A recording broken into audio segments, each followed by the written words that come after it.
the space station's main engine ignited.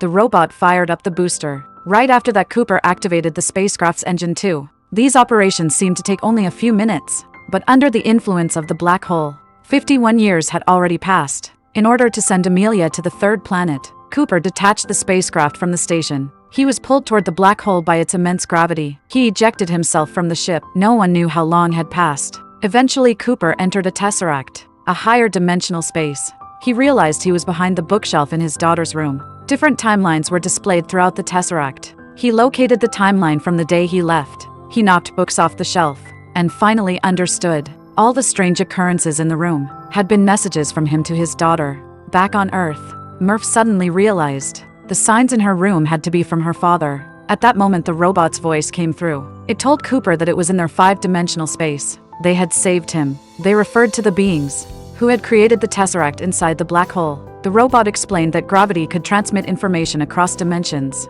Cooper had a sudden realization. They had chosen his daughter Murph. Every timeline in the tesseract was connected to her room. He saw the watch he had left for her. Using gravity, he moved the second hand to transmit the data.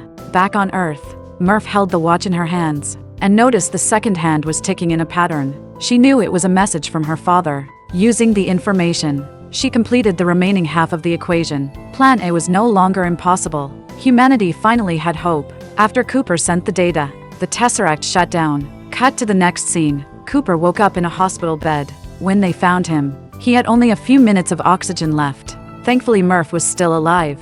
The two finally reunited. Murph didn't want her father to stay just to watch her die. She told him to go find Amelia. She didn't want Amelia to be alone on that planet. Cooper looked at his daughter. He had missed her entire life.